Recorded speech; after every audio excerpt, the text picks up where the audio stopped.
Дэлхийн газрын зургийн 49-р өргөрөг 104-р ултралын сагвалцол Төв Азийн өндөрлөг сүндэрлэн хөгжсөн Монгол улсын 90 зууны бүтээн байгуулалт энэ фотос бүхэндээ түүх 50 жилийн баярын мэндийг өргөн дэвшүүлье.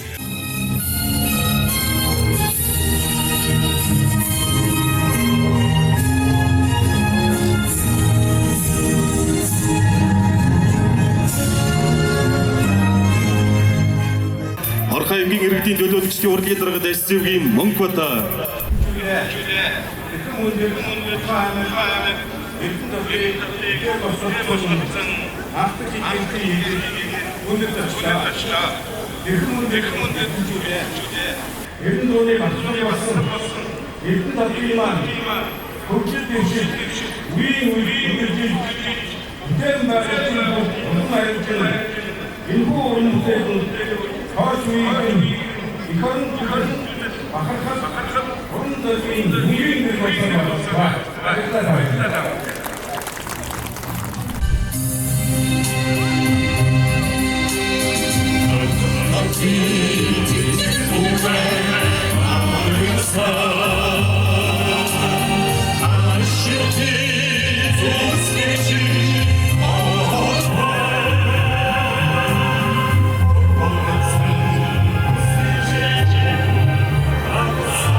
Your road on the way and it's